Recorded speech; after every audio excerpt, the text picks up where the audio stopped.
Ежегодно два этих имени заставляют трепетать сердца выпускников и абитуриентов. МГУ и МГИМО уже давно мастодонты современного образования, самые топовые российские вузы, цитадели знаний, куда, как считается простым смертным, не так уж легко и попасть. Оправдан ли такой пафос и легендарность? Попробуем сегодня разобраться и ответить на вопрос, где же лучше учиться, в МГИМО или МГУ?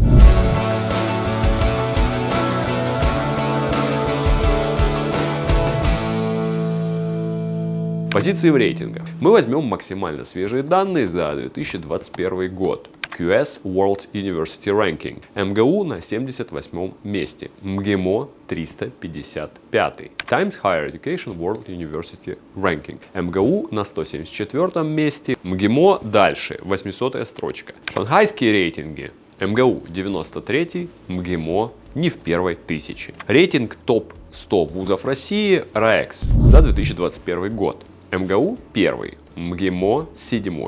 Forbes лучшие университеты России 2021 года. МГУ 2, МГИМО 13. По рейтингам плюс однозначно у МГУ. Давайте посмотрим на сильные направления. МГИМО лучший в России по языковой подготовке. И это неоспоримо, даже если вы не хватаете звезд с неба. К концу 3-4 курса будете знать минимум один иностранный в совершенстве. И это не считая английского. 53 иностранных языка. Шутка ли?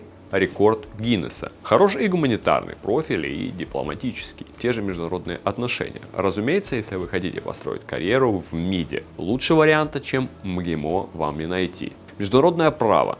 Если грезите юриспруденцией, тоже сюда. Международно-правовой факультет.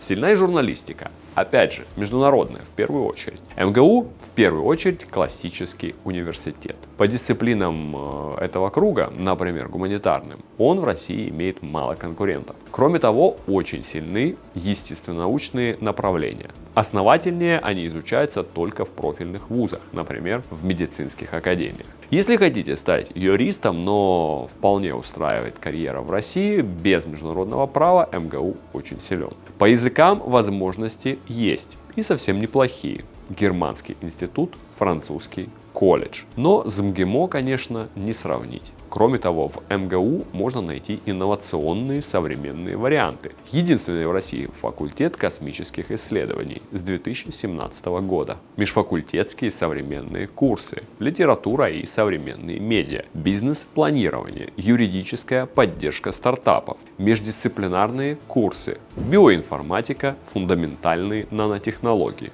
Итог. МГИМО более узконаправленный, но в своем направлении кладет на лопатки всех. МГУ намного разнообразнее. Дисциплина и строгость по отзывам студентов. А мы перебрали огромное количество видео, твитов, форумов, инстаграм-постов. В МГИМО учиться гораздо сложнее. Поблажек не дают. Спрашивают за троих. Ревностно следят за посещаемостью. Пропустил 30 академических часов без уважительной причины. Добро пожаловать в списки на отчисление. Экзамены оцениваются аж по стубальной системе. Проходной 60. Более 2 пересдач не допускается. В целом, на зачетной неделе и сессии прессинг довольно жесткий. Не тянешь, забирай документы и освобождай место. Вон за тобой уже целая очередь. Кстати, в МГИМО принят дресс-код. Официальной формы, конечно, нет, но за слишком неформальный вид и замечания сделают, и даже студенческий рейтинг могут понизить. Вынимаем туннели из ушей, господа, и закрашиваем татуировки.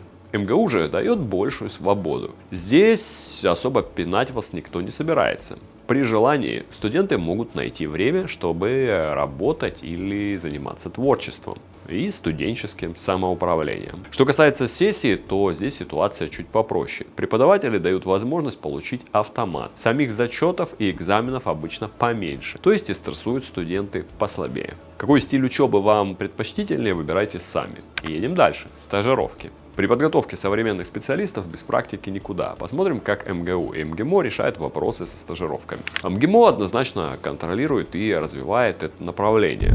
Достаточно хорошей успеваемости, и уже со второго курса студент встает в список на отъезд за границу, а на третьем-четвертом курсе может семестр поучиться, например, в Германии. Кстати, при должной сноровке, усердии и успеваемости можно остаться и на подольше, даже иногда до диплома. А если успеваемость не падает, можно и на несколько стажировок успеть съездить. Можно получить вместе с российским дипломом и зарубежный. Есть 33 варианта. МГУ старается не отставать и каждый год отправляет более 500 человек в иностранные вузы на стажировку на 1-2 семестра. Бакалавров на третьем курсе, магистры сразу. Тут 1-1, варианты отличные у каждого. Сотрудничество с лидерами в отрасли. На студенческие конференции, да и просто на лекции и семинары в МГИМО заезжает много интересных персонажей. Отметили здесь Николя Саркози, Сергей Лавров, Антонио Гутерриш. Часто привозят иностранных профессоров из партнерских вузов. У МГИМО более 140 соглашений с вузами и научными центрами 44 стран, в том числе с такими мастодонтами, как LSE и Свободный университет Берлина. Особо активна в международной работе школа бизнеса и международных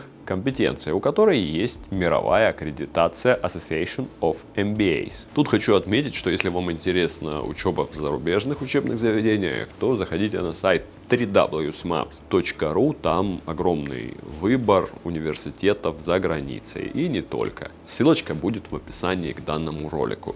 МГУ работает с 700 вузами в 64 странах. Около 10 тысяч иностранцев каждый год принимает на стажировки. Поддерживает программу обмена Erasmus+, которая действует по всему Евросоюзу. Именно МГУ создал Евразийскую ассоциацию университетов, крупнейшую и самую престижную группу из 140 университетов СНГ. Среди постоянных преподавателей академики РАН и РАО, известные профессоры. В этой категории тоже поровну. Оба молодцы, как говорил мой тренер. Репутация у работодателей. МГИМО здесь однозначно хорош. Даже престижный рейтинг US Stars за связь с потенциальными работодателями оценил вуз на 5 звезд. Причем впервые среди российских университетов.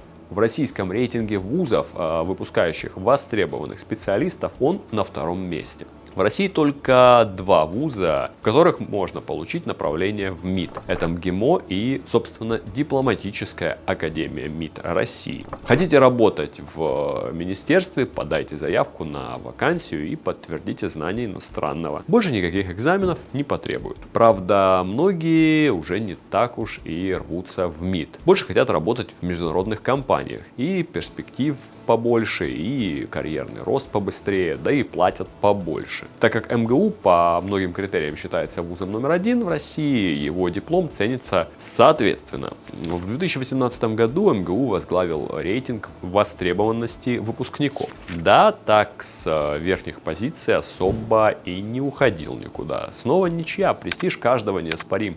Внешние атрибуты и имидж. Согласитесь, важный критерий для привлекательности и репутации, пусть и не ведущий. Здание МГУ знают все. Даже те, кто ни разу в Москве-то и не был. Величественная, огромная сталинская высотка в самом центре столицы, на Воробьевых горах. Просторная площадь перед ней, высоченные дубовые двери. Правда, остальные факультеты, как правило, размещаются в небольших, старомодненьких свечках позднего хрущизма. Многие из которых давно пора отправить на реконструкцию. Однако стоит отметить зоологический музей МГУ, где хранится старейший огромный гербарий России и ботанический сад, выросший из московского аптекарского огорода, основанного аж в 1706 году. МГИМО же долгое время отставал. Его здание казалось средненьким таким НИИ.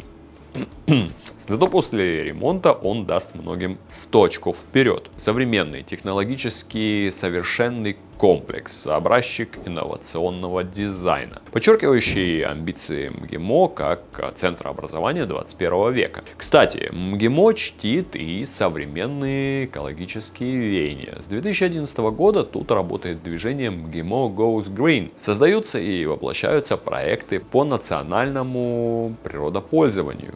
Ежегодно проводится «Зеленая неделя МГИМО», посвященная вопросам сохранения и защиты природы. В общем, цените приятный флер старины и истории вам в МГУ. Инновации МГИМО подойдет лучше. Контингент. МГИМО долгое время еще с Союза считался закрытым вузом, куда без блата не попасть. Сейчас ситуация уже не та. Конечно, и поступить можно с любого конца страны и из любой семьи. Но попотеть нужно. Конечно, у МГИМО один из самых высоких проходных баллов в России, а вступительные испытания по языку вгоняют в дрожь даже тех, кто учился в лингвистических лицеях и на английском шпрехает как на родном. Вопреки распространенному мнению, мажоров и пафосных цыпочек в МГИМО не так уж и много. Хотя есть, конечно, чего лукавить. Чаще скорее вы встретите не москвича, который пытается выучиться и остаться в столице. Среди студентов МГУ распространен некоторый снобизм по отношению к другим. Мол, мы МГУ, мы элита, голубая кровь. Встречается частенько, да, хотя и внутри своей общины, а особенно на экзаменах перед преподавателями. Весь пафос быстренько слетает. Субъективно. Считаем, что если вы нацелены учиться, а не кофе распивать в студенческих кафешках, внешний вид и поведение других студентов вас не будет сильно трогать. Цены. Здесь, конечно, что первый, что второй не отнести к категории доступных. МГИМО на большинство программ бакалавриата устанавливает нижний предел в 500 000 рублей. Самые дорогие, конечно, международные отношения. От 600 до 700 тысяч рублей за год. Магистратура за год начинается от 350 тысяч рублей. Большинство бюджетных мест почти сразу забирают себе призеры Олимпиад и победители Всероса. Так что готовьтесь раскошелиться. Специалисты МГУ стартуют от 390 тысяч рублей. Магистратура от 380. В среднем год обучения будет стоить 420-460 тысяч рублей. Победителя нет, а в проигравших только абитуриенты, которые не пробились на бюджет.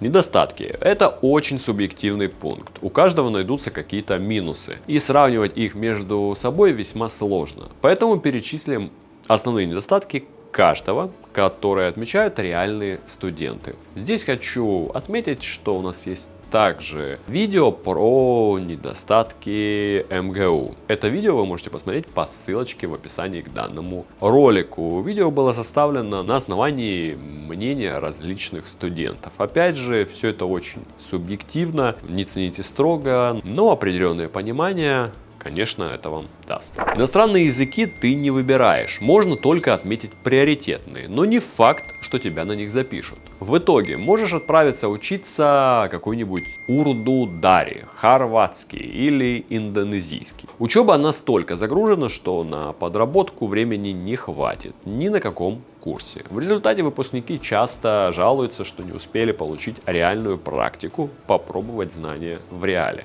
МГУ. Устаревшие пособия и учебники, да и сами курсы обновляются довольно редко. Велик риск получить неактуальные знания. Многие здания, и учебные, и общежития, отчаянно требуют ремонта.